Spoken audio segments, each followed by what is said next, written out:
Hello, YouTube, and welcome back to another book review from me, your host, Logan Albright. Today I'm talking about Clive Barker's The Thief of Always. I'm quite a fan of Clive Barker. I've done a bunch of his books on my channel. I've read, let's see, what did I read? I read Mr. Be Gone, I've read The Hellbound Heart, I've read Weave World, and I've read Cabal, and I've got reviews of all of those on my channel. Feel free to check those out when you get a chance. And today I'm talking about The Thief of Always, which came out in 1992.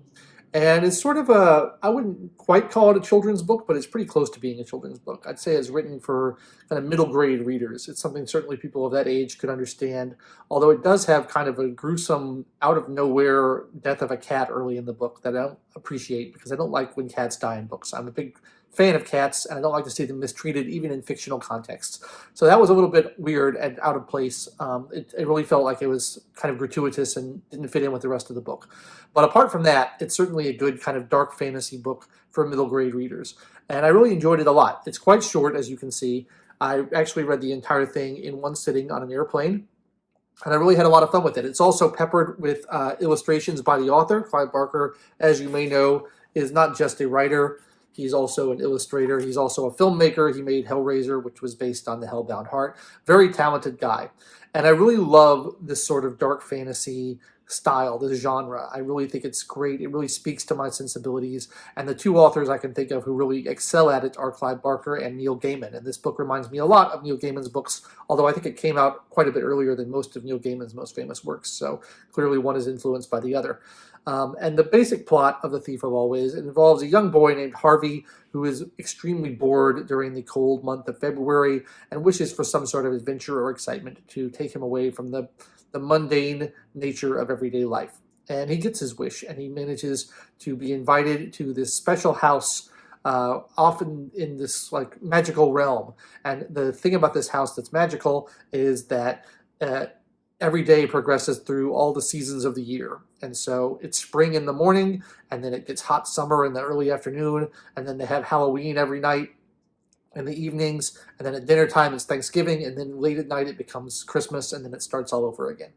And that's an unending procession of these exciting, fun holidays. And there's other children there for Harvey to play with. There's all the food he can eat and drink.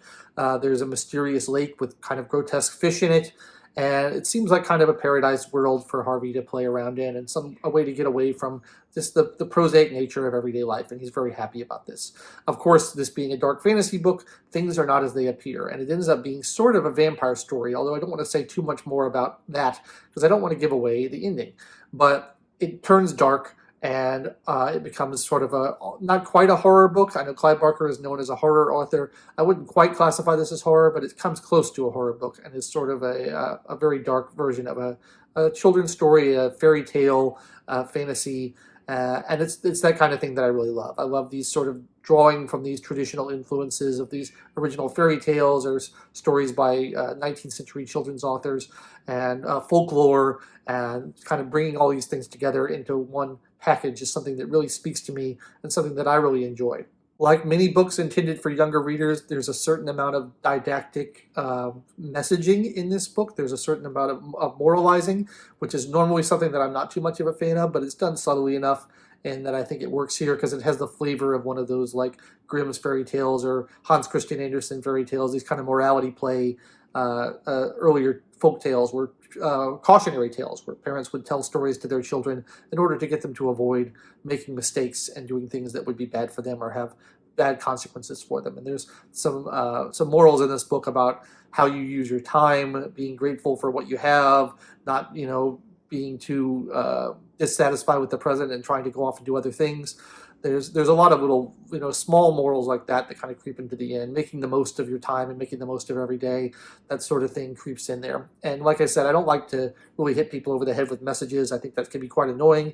It didn't bother me too much in this one because it's done as sort of an homage to those earlier folk stories and household tales that I really like and think are a lot of fun. As Clive Barker books go, I would rank this one fairly high. I definitely liked it more than Mr. Be Gone. I definitely like it less than The Hellbound Heart. It's somewhere in the middle of those two. It's definitely written for younger readers than something like The Hellbound Heart, which is a very adult book. And that's one of the things that I think is interesting and cool about Clive Barker It's his ability to write in different styles and different genres and for different audiences. I think, authors get pegged into one thing, they get pigeonholed into one thing so often, and they have to do the same thing over and over again. And while all the books of Clive Barker's I've read have had this element of dark fantasy or horror in them, they're all very different in style and in terms of the audience that they're going after. And I think that's cool because you get authors.